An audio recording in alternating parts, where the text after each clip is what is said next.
आज बाहर तेज तूफान चल रहा था। घर की सारी लाइट भी जा चुकी थी। मैं बिस्तर पर सहमी हुई बैठी थी। आज मुझे काफ़ी डर भी लग रहा था। एक अजीब सा मुझे एहसास भी हो रहा था। मेरी शादी अरेंज मैरिज थी, लेकिन अभी तक मेरा पति मेरे कमरे में नहीं आया था। मैं बस दरवाजे की तरफ देखकर उसका इंतज़ार कर रही थी। मैं बार बार अपने पति को आवाज़ लगा रही थी, क्योंकि इस अंधेरे में मुझे काफ़ी घुटन भी महसूस हो रही थी कि तभी अचानक किसी के चलने की आवाज़ आई। मैंने तुरंत घूंघट ओढ़ लिया। तभी मेरे पति कमरे में आए और जैसे ही वो मेरे पास आकर बैठे तो वो मेरी तारीफ़ें करने लगे थे।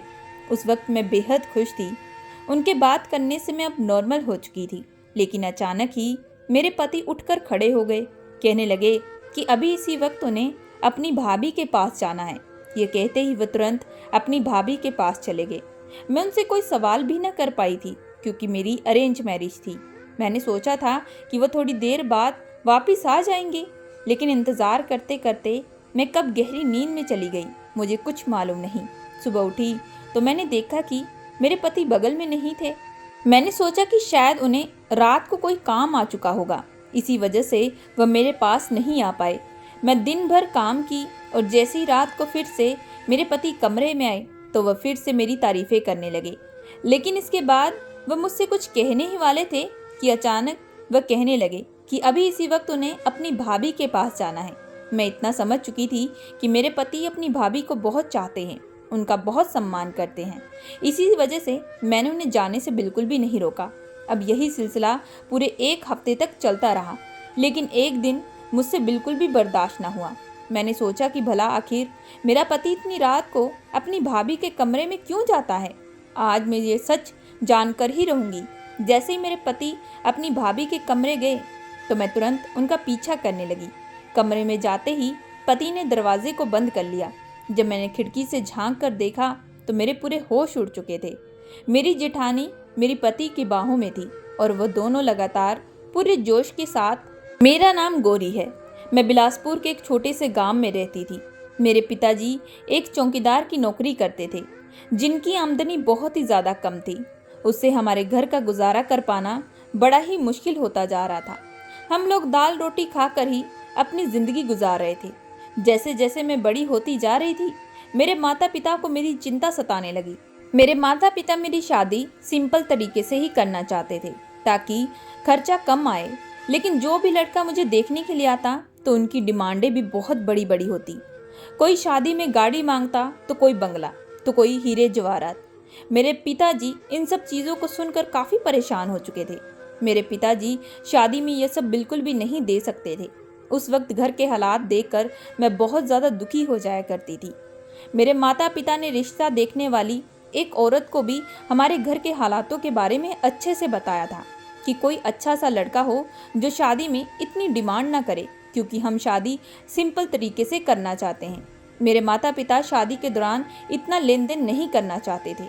इसी तरीके से पूरे 2 साल बीत चुके थे, लेकिन इन 2 सालों में मेरे लिए बहुत सारे रिश्ते भी आए थे, क्योंकि मेरी गोरी सुंदरता को देखकर हर कोई मनमोहित हो जाया करता था। लेकिन शादी पक्की हो जाने के बाद उन लोगों की डिमांडें स्टार्ट हो जाती थी, जिसे सुनकर हम लोग काफ़ी परेशान हो जाया करते थे। ऐसे ही हम लोग 2 वक्त की रोटी भी बड़ी मुश्किल से खा रहे थे। इन 2 सालों में मैंने मन ही मन सोच लिया था कि जैसा माता पिता चाहते हैं वह लड़का मेरी किस्मत में बिल्कुल भी नहीं है। ये कहूँ कि मेरी ज़िंदगी में शादी बिल्कुल भी नहीं लिखी है। इसी वजह से अब मैंने दिल ही दिल में शादी के ख्वाब को भी ख़त्म कर दिया था। एक दिन मैं किचन में खड़ी होकर खाना बना रही थी, तभी रिश्ता लगाने वाली औरत हमारे घर पर आई। वह बहुत तेज चिल्लाने लगी और मुस्कुराते हुए मुझे कहने लगी, ससुराल में जाने की तैयारियां शुरू कर दो, क्योंकि जल्द ही तुम्हारे हाथ पीले होने वाले हैं। इस खबर को सुनते ही माँ तुरंत भागती हुई आई। कहने लगी कि क्या मतलब है तुम्हारा। तभी वह औरत कहने लगी, दूसरे गांव से एक रिश्ता मिला है। लड़के के माता पिता नहीं है, बस उसके भाई और भाभी ही है। सुना है लड़का बहुत अच्छा है और बहुत अच्छा कमाता भी है। शहर में उसका खुद का एक कारोबार भी है। उसके नाम जमीन जायदाद सब कुछ है। यह रिश्ता हमारी गौरी के लिए बहुत ही अच्छा होगा। लड़के वालों ने कोई डिमांड भी रखी नहीं है। माँ तभी कहने लगी, अच्छा रिश्ता है तो वह लोग तो डिमांड भी खूब करेंगे, लेकिन शादी के बाद वह डिमांड भी कर सकते हैं। लेकिन तभी वह आंटी हमें कहने लगी कि नहीं नहीं, ऐसी कोई बात नहीं है, ये रिश्ता उसकी एक मौसी लगा रही है, वही लड़के की शादी करवाना चाहती हैं। लड़के वालों का कहना है कि हमारे पास भगवान का दिया सब कुछ है और ये रिश्ता भी लड़के की मौसी ही लगा रही है।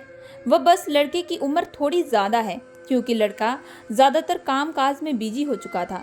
वह लड़का 35 साल का है, लेकिन अभी तक उसने शादी नहीं की कि वह जिंदगी में एक अच्छे मुकाम पर पहुंचना चाहता था, अपने कारोबार को अच्छे से सेट करना चाहता था ताकि जिंदगी में कभी कोई परेशानी ना आए जिसकी वजह से वह शादी न कर सका।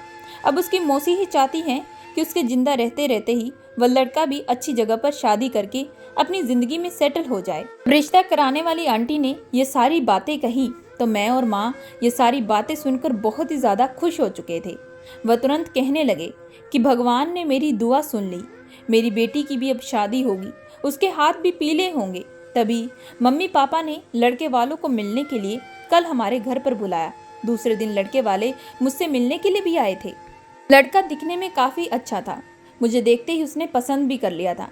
मुझे भी लड़का पसंद आ चुका था और शादी में कोई चीज़ की उसने डिमांड भी नहीं की थी। यह सब देखकर मैं बेहद खुश थी।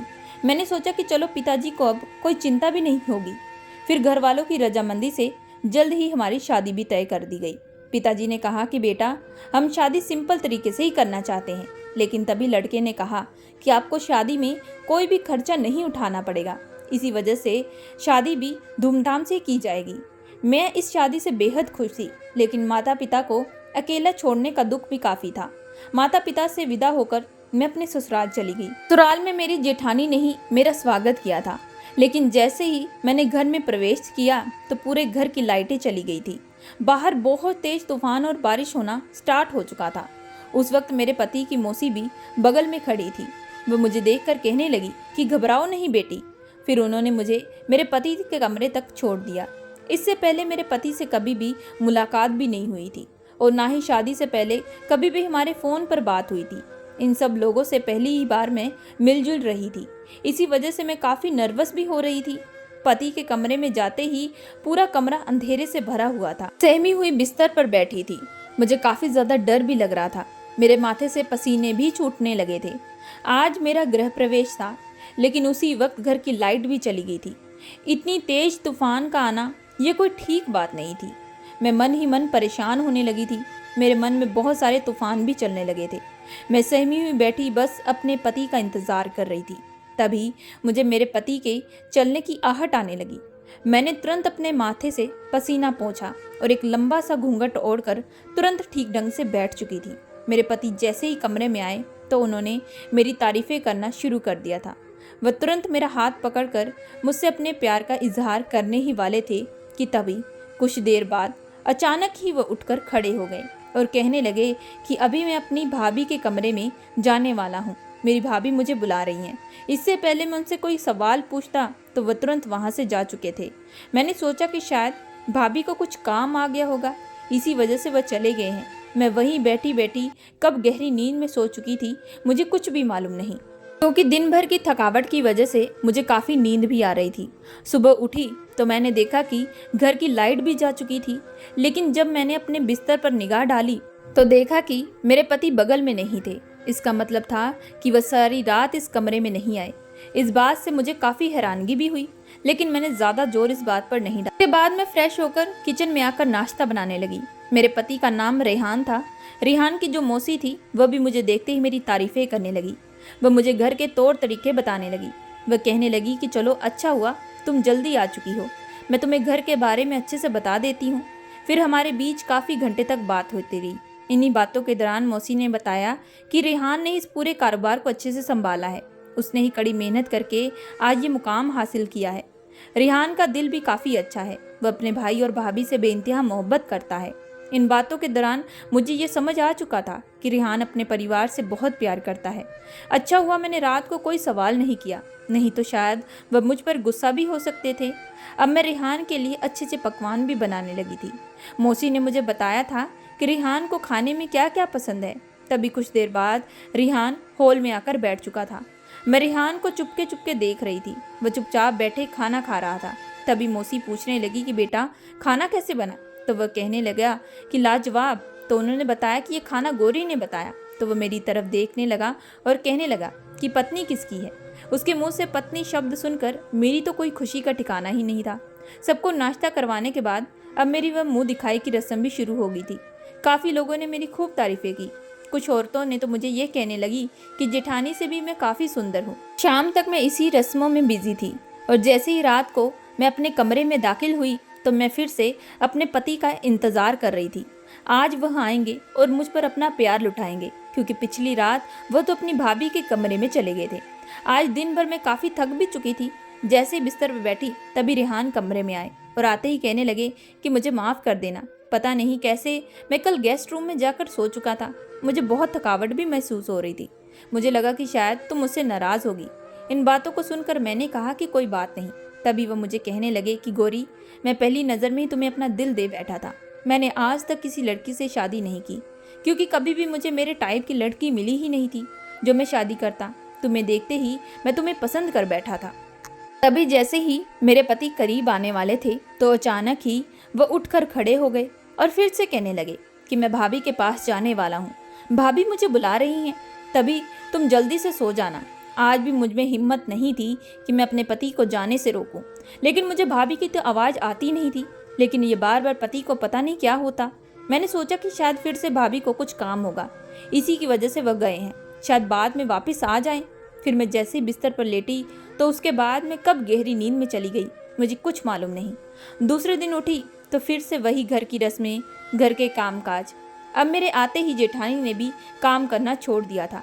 जेठानी मुझसे थोड़ी खफा खफा सी रहती थी, मानो जैसे मैंने उनकी कोई चीज़ चुरा ली हो। उनके देखने का अंदाज और बात करने का अंदाज दोनों ही काफ़ी अलग था। जब वह मुझसे सही ढंग से बात ही नहीं करती थी तो मैं उनसे क्या बात करती। सुबह मेरे पति फिर से उठे और नाश्ता करने के बाद वह मेरे पास आए। आज वह मुझे कहने लगे कि आज फिर मुझे माफ़ कर देना। मैं कल रात को फिर गेस्ट रूम में जाकर सो चुका था। पता नहीं मुझे रात रात को ये क्या होता है। इतनी अचानक गहरी नींद आती है कि मैं तुरंत बिस्तर पर लेट जाता हूँ और उस वक्त कहाँ रहता हूँ मुझे कुछ मालूम नहीं। इस बार भी मैंने अपने पति से कुछ ना कहा। जैसे पति काम पर गए तो मैं घर के कामकाज करने शुरू कर दी। मैंने सोच लिया था कि आज शाम को मैं अच्छे से बन ठन के बैठूंगी, ताकि मेरे पति दोबारा अपनी भाभी के कमरे में जाए ही ना, बस मुझे ही देखते रहें और मेरी ही तारीफ करते रहें। इसी तरीके से मैं रात का भी इंतज़ार कर रही थी। जैसे ही रात को मेरे पति कमरे में आए तो तुरंत आज वो मुझे कसकर पकड़ लिए। उनके पकड़ने से मेरे दिलों की धड़कनें बढ़ने लगी थी। इस बार मैं बहुत ही ज़्यादा खुश थी कि आज हम दोनों एक दूसरे के करीब आएंगे। लेकिन जैसे ही फिर से मेरे पति आगे बढ़ने वाले थे कि तभी अचानक फिर से वह खड़े हुए और कहने लगे कि मुझे अभी जल्दी ही भाभी के कमरे में जाना है। और ये कहते ही वह तुरंत वहाँ से चले गए थे। मैं पीछे से उन्हें आवाज़ भी लगा रही थी कि आपकी भाभी ने तो आवाज़ दी ही नहीं, लेकिन उन्होंने मेरी बात का कोई जवाब भी नहीं दिया था। अब इस बार मुझे बहुत तेज गुस्सा भी आ रहा था कि आखिर ये रोज़ रोज़ का तमाशा क्या है। क्यों आखिर वह अपनी भाभी के कमरे में जाते हैं। मुझे ये कुछ मालूम नहीं था। आखिर मैं कब तक यही सब बर्दाश्त करती रहूँगी।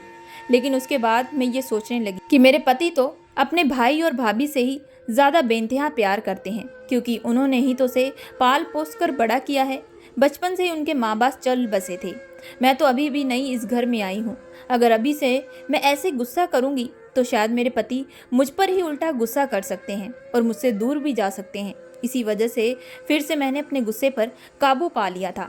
दूसरे दिन सुबह उठकर मैं कामकाज करने लगी। पति फिर से आए और मुझसे माफ़ी मांगने लगे। इस बार वह कहने लगे कि तुम जल्दी से तैयार रहना। मैं काम खत्म करके 2 घंटे बाद घर वापस आऊँगा और उसके बाद हम बाहर कहीं घूमने चलेंगे। और साथ ही मैं आज तुम्हें अपना कारोबार भी दिखाऊंगा। तुम आज पहली बार मेरा ऑफिस देखोगी जहाँ मैं काम करता हूँ। इस बात से मैं बेहद खुश हो चुकी थी। मैं तुरंत घर का कामकाज करने लगी और जल्द ही काम खत्म करके एक अच्छी सी साड़ी पहनकर अच्छे से तैयार हो चुकी थी। मैं चाहती थी आज मेरे पति की मुझ पर निगाह ही ना हटे। आज मैं अपने पति के साथ पहली बार कहीं घूमने जाने वाली थी। और फिर ठीक 2 घंटे के बाद मेरे पति घर के बाहर वापस आ चुके थे। वह मुझे अपने साथ गाड़ी में बिठाकर बाहर घुमाने के लिए ले गए। आज पति ने सारे रास्ते मेरा हाथ पकड़ा था। उनके हाथ पकड़ने से ही मेरे तन बदन में एक आग सी लगने लगी थी। मेरे जो जज्बात थे वो मचलने लगे थे। मैं इस बात से बहुत खुश थी कि मेरे पति मुझसे बेइंतहा प्यार करते हैं। मेरे पति मुझे अपने साथ मॉल में ले गए। वहाँ पर हम दोनों ने मिलकर खाना खाया, शॉपिंग की और उसके बाद वह मुझे अपने ऑफिस ले गए थे। ऑफिस पर जाते ही ऑफिस के स्टाफ लोग मुझे नमस्ते करने लगे और हमें शादी की बधाइयाँ देने लगे थे। मेरे पति का ऑफिस जो था वह बहुत ही बड़ा था, वहाँ काफ़ी लोग काम भी करते थे। लेकिन जैसे ही मेरे पति अपने केबिन में गए तो वहाँ पर पहले से ही जेठ और जेठानी आकर बैठे हुए थे। पति के आते ही उन्होंने तुरंत सीट खाली कर दी। अब मेरे पति तब मुझे बड़े प्यार से उस जगह पर बिठाने वाले थे जहाँ पर जेठ और जेठानी दोनों बैठे थे। उस वक्त मुझे बहुत ज़्यादा खुशी महसूस हो रही थी। मेरे पति मुझे प्राउड फील करवा रहे थे। लेकिन दूसरी तरफ मैंने जेठ और जेठानी की तरफ देखा तो वह दोनों ही गुस्से से मेरी तरफ देख रहे थे, मानो उनके मन में कुछ चल रहा हो। लेकिन उनके गुस्से का क्या कारण था ये आज तक मैं समझ भी नहीं पाई थी। तभी उसी वक्त मेरी जेठानी मेरे पति को कहने लगी कि अरे देवर जी, आप गौरी को यहाँ पर क्यों लेकर आए हैं? इसे तो ऑफिस का इतना पता भी नहीं है और ना ही तो ये इतनी पढ़ी लिखी भी है कि ऑफिस के बारे में अच्छे से जान सके। इस बात को सुनते ही मेरे पति ने कहा कि भाभी कोई बात नहीं, इसे मैं सब कुछ अच्छे से समझा दूंगा। इन सब चीज़ों पर इसका ही तो हक बनता है क्योंकि यह तो मेरी पत्नी है और इसे भी सब कुछ जानने का हक है।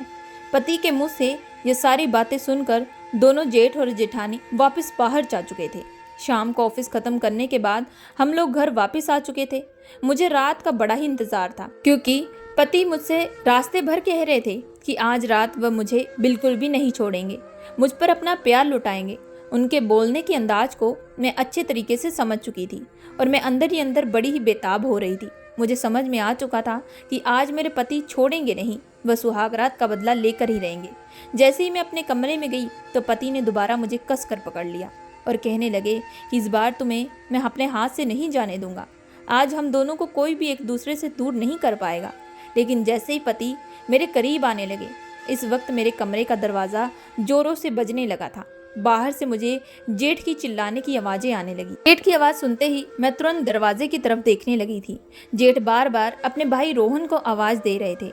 रोहन ये सुनते ही तुरंत मुझसे दूर हटे और उन्होंने कमरे का दरवाज़ा जाकर खोला तो सामने जेठ कहने लगे, अरे रोहन, काम में कुछ परेशानी आ चुकी है, मुझे अभी तुरंत तेरी ज़रूरत है, ऑफिस में कुछ काम पड़ा है। मेरे पति उस वक्त कहने लगे कि वह कल इस काम के बारे में बात करेंगे, लेकिन जेठ बार बार कहने लगे कि रोहन, मामला कुछ अर्जेंट है। ये सुनते ही मेरे पति अपने भाई के साथ कमरे के बाहर जा चुके थे। मुझे लगा कि शायद वे कुछ देर बाद वापस कमरे में आ जाएंगे, लेकिन फिर से रात हो चुकी थी, वह वापस नहीं आए। ऑफिस का काम था, इस वजह से मैंने उन्हें दोबारा डिस्टर्ब करना जरूरी नहीं समझा। मैं बस बिस्तर पर अकेली बैठकर अपने पति का इंतजार करती जा रही थी और मैं कब गहरी नींद में चली गई मुझे कुछ मालूम नहीं। सुबह उठी तो फिर से देखा कि मेरे पति मेरे बगल में नहीं थे। अब रोज यही कुछ चलता रहता। रोज मेरे पति मेरे पास होते नहीं, वह मुझसे दूर चले जाते और रोज अपनी भाभी के पास जाने की जिद किया करते। यह मामला मुझे बड़ा ही अजीब सा लगता और ऊपर से मेरी जेठ और जेठानी का व्यवहार मेरे प्रति काफ़ी अलग था। मैं अपने पति से भी इस बारे में कोई बात शेयर नहीं कर सकती थी। जब मैं उनसे पूछती कि वह रात भर कहाँ थे तो वह कहते कि वह तो गेस्ट रूम में अकेले सो रहे थे, थकावट की वजह से वह कमरे में आ ना सके। ये बात मैंने फ़ोन पर अपनी माँ को बताई थी। माँ ये सुनकर हैरान रह चुकी थी। वह कहने लगी कि शादी की रात से अब तक तुम दोनों ने कोई संबंध नहीं बनाए। मैंने कहा नहीं माँ, वह तो रोज़ रात को अपनी भाभी के पास चले जाते हैं। माँ ये सुनकर और परेशान हो चुकी थी। वह मुझे कहने लगी कि बेटी, ज़रूर दाल में कुछ काला है, तो बस एक काम करना, इस बार जब भी तेरा पति कमरे के बाहर जाए तो तू भी उसका पीछा करना और हो सके तो हाथ में अपने मोबाइल भी लेकर जाना। अगर ज़रूरत लगे तो कुछ वीडियो भी बना लेना, क्योंकि अक्सर जो लड़के अकेले रहते हैं उनकी भाभियाँ उनके साथ चक्कर चला लेती हैं। लेकिन मुझे अपने दामाद पर पूरा विश्वास है, क्योंकि शादी से अब तक वो रोज़ हमें फ़ोन करते हैं और तुम्हारे ही बारे में बात करते हैं। उनके बातों में ऐसा लगता है कि वह तुमसे बेइंतहा मोहब्बत करते हैं। लेकिन ये रोज़ रात का ये क्या मैटर है, ये मुझे कुछ मालूम नहीं और इसे तुम्हें ही पता करना पड़ेगा। माँ के कहने के अनुसार मैंने अपने आप को अच्छे से रेडी कर लिया था। अब मैं रात का इंतज़ार कर रही थी। जैसे ही फिर से रात को मेरे पति करीब आए तो वह तुरंत खड़े हुए और कहने लगे कि भाभी मुझे बुला रही है, मुझे भाभी के पास जाना है। ये कहते ही वह कमरे से जा चुके थे।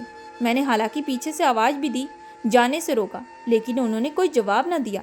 मुझे अंदर ही अंदर डर लग रहा था, कहीं माँ की बात ना सच हो जाए, कहीं मेरे पति का अपनी भाभी के साथ। नहीं, ऐसा कुछ भी नहीं हो सकता। उसके बाद मैं तुरंत जेठानी के कमरे की तरफ गई।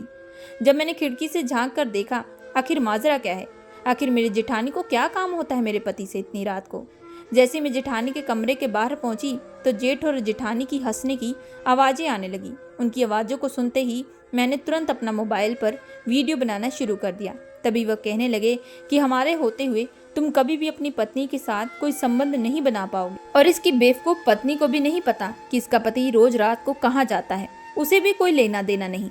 अगर तुम दोनों एक साथ हो गए तो ये सारी जमीन जायदाद प्रॉपर्टी तुम्हारे बच्चे के नाम हो जाएगी और हमें कुछ ना मिलेगा, जो हम बिल्कुल भी नहीं चाहते।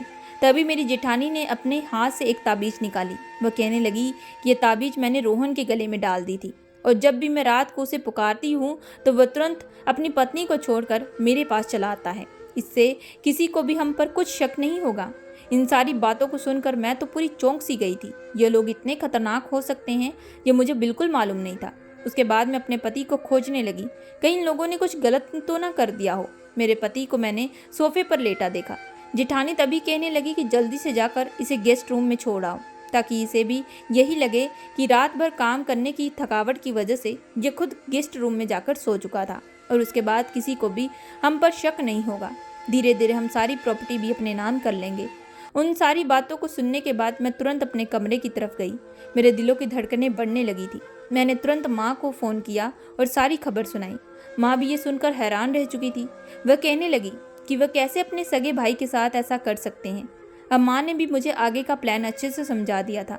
सुबह उठते ही मैं रिहान की मौसी के घर चली गई। रिहान की मौसी का घर हमारे घर से कुछ दूरी पर ही था। मैंने वह जाकर सारी वीडियो उन्हें दिखा दी। उन्हें भी ये देखकर विश्वास नहीं हो रहा था। वह कहने लगे कि तभी ये लोग रिहान की शादी नहीं करवाना चाहते थे, क्योंकि रिहान ने ही ये मुकाम हासिल किया था। रिहान की मौसी ने गांव के सरपंच और कुछ लोगों को इकट्ठा किया और जेठ जेठानी को पीटना शुरू कर दिया। यह देखते ही मेरे पति आगे बढ़े और उन्हें रोकने लगे, लेकिन जब मैंने रिहान को बताया कि इन लोगों ने आपके साथ गलत किया है, जो वह वीडियो थी मैंने रिहान को दिखाई, तो वह देखकर हैरान रह चुके थे। वह अपने भाई से कहने लगे कि आप भला मेरे साथ ऐसा कैसे कर सकते हैं? मैंने आपको भाई नहीं बल्कि माँ बाप का दर्जा दिया था, लेकिन आपने तो मेरे साथ ही इतना गलत किया। ये सुनते मेरा जेठ गुस्से से भड़क उठा। वह अपने भाई से कहने लगा, यह सब कुछ तेरे नाम का है, मेरे नाम का तो कुछ भी नहीं है। आज तू शादी करके अपनी ज़िंदगी में सेटल हो जाएगा और उसके बाद तेरे बच्चे होंगे और ये सारी प्रॉपर्टी तेरे नाम होगी और तेरे बच्चे के नाम होगी, और कल को तेरे बच्चे ही बड़े होंगे और हमारी बेइज्जती करेंगे कि हम उनके बाप के नौकर हैं, और यह सब हम लोग बिल्कुल भी बर्दाश्त नहीं कर सकते। इसी वजह से हमने ये सब प्लान किया। लेकिन मेरे पति बार बार उन्हें समझाने की कोशिश कर रहे थे, लेकिन उन पर तो पैसों का ही भूत सवार था। कहने लगे कि इसी वजह से वो रोज रात को काला जादू किया करते थे, जिसकी वजह से मेरे पति तुरंत खुद ब खुद चलकर मेरी जेठानी के पास चले जाते। ये सुनकर मेरे पति को भी बहुत गुस्सा आया। मौसी को भी ये देखकर गुस्सा आ रहा था। उन्होंने तुरंत पुलिस बुलाई और जेठ जेठानी को उनके हवाले कर दिया। मेरे पति मेरा हाथ पकड़कर अब मुझसे माफ़ी मांगने लगे थे। कहने लगे कि अगर आज तुम ना होती तो शायद मेरे साथ कुछ बुरा भी हो सकता था। मैं बहुत खुशकिस्मत वाला हूँ कि तुम मेरी ज़िंदगी में आई हो। इसके बाद से मेरे पति हर रोज़ मुझ पर प्यार लुटाया करते थे। अब 1 साल के बाद ही मैंने एक बहुत ही प्यारी सी बेटी को जन्म दिया था। अब हम सब लोग मिलकर खुशी खुशी रहने लगे। दोस्तों, मैं आशा करती हूँ कि आप लोगों को ये कहानी पसंद आई होगी। अगर आप लोगों को ये कहानी पसंद आई है तो प्लीज़ हमारे चैनल को लाइक एंड सब्सक्राइब ज़रूर करिएगा।